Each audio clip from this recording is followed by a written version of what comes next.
অন্তর্বর্তীকালীন সরকার দায়িত্ব নেওয়ার পর দেশের একমাত্র প্রবাল দ্বীপ সেন্ট মার্টিন ইস্যুতে বেশ কঠোর অবস্থানে রয়েছে।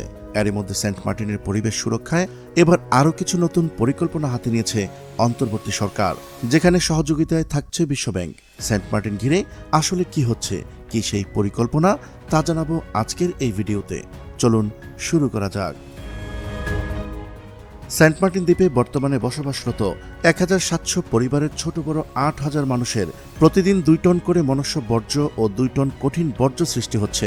পাশাপাশি পর্যটন মৌসুমের 3 মাসে প্রতিদিন 2000 পর্যটকের 4000 প্লাস্টিকের বোতল, চিপসহ অন্যান্য প্লাস্টিক, পলিথিনের প্যাকেটজাত নিত্যপণ্যের বর্জ্য সৃষ্টি হচ্ছে।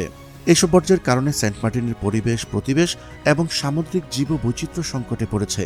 তাই দ্বীপের সার্বিক পরিবেশ ঠিক রাখতে সেন্ট মার্টিনে মলস্লাস ও সলিড ওয়েস্ট ম্যানেজমেন্ট সিস্টেম নির্মাণ নামের একটি প্রকল্প হাতে নিয়েছে। এই প্রকল্পের মধ্যে রয়েছে রেইন ওয়াটার, গ্রাউন্ড ওয়াটার ও সারফেস ওয়াটার পরিশোধন করে সেন্ট মার্টিন দ্বীপে বাসিন্দাদের মধ্যে খাবার পানি সরবরাহ করা। এতে দ্বীপে প্লাস্টিকের বোতলের ব্যবহার বন্ধ করা সম্ভব হবে। তাই এই পানি সরবরাহ করতে প্রতিদিন যেই ব্যয় হবে তা পানি গ্রহণকারীদের কাছ থেকে নেওয়া হবে। পানি গ্রহীতারা এটিএম কার্ডের আদলে বিশেষ কার্ডের মাধ্যমে ন্যূনতম ধার্য মূল্য দিয়ে নিজেদের ইচ্ছেমতো খাবার পানি নিতে পারবেন।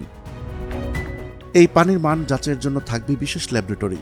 নির্মাণ করা হবে ইট, সিমেন্ট ও লোহার রড ছাড়া পরিবেশ বান্ধব অপারেশন বিল্ডিং ও আন্তর্জাতিক মানের 2টি পাবলিক টয়লেট। পাশাপাশি বর্জ্য থেকে বিদ্যুৎ উৎপাদনের মাধ্যমে সমন্বিত বর্জ্য ব্যবস্থাপনা, প্লাজমা রিয়েক্টর যুগে প্রবেশ করতে যাচ্ছে এই দ্বীপটি।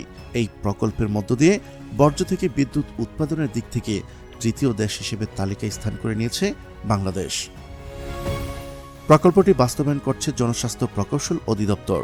ইতিমধ্যে প্রকল্পটিকে 2 ভাগে ভাগ করে টেন্ডারের মাধ্যমে Turn Builders, Green Dot Limited ও ওয়াটার বার্ডস লিমিটেড নামের 3টি ঠিকাদারি প্রতিষ্ঠানকে কার্যাদেশ দেওয়া হয়েছে।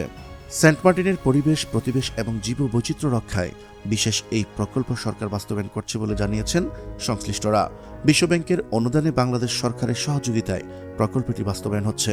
সরকারের এই প্রকল্প বাস্তবায়ন হলে দ্বীপের পরিবেশ দূষণ যেমন কমে আসবে, তেমনি পরিবেশ, প্রতিবেশের পাশাপাশি প্রবাল সহ সামুদ্রিক জীববৈচিত্র্য রক্ষা পাবে বলে মনে করছেন পরিবেশবাদীরা। বর্তমান অন্তর্বর্তীকালীন সরকার সেন্ট মার্টিনের সুরক্ষায় নানা সিদ্ধান্ত গ্রহণ করে। সিদ্ধান্ত অনুযায়ী নভেম্বর মাসে পর্যটকরা সেন্ট মার্টিন দ্বীপে ভ্রমণে যেতে পারবেন। তবে রাতযাপন না করে দিনেই ফিরে আসতে হবে। তবে ডিসেম্বর ও জানুয়ারি এই 2 মাস পর্যটকরা সেন্ট মার্টিন ভ্রমণ ও সেখানে রাত যাপনের সুযোগ পাচ্ছেন। প্রিয় দর্শক, আজ এই পর্যন্তই। দেখা হচ্ছে পরবর্তী ভিডিওতে। ততক্ষণ পর্যন্ত মহান আল্লাহ তাআলা সবাইকে ভালো রাখুক, সুস্থ রাখুক। আল্লাহ হাফেজ।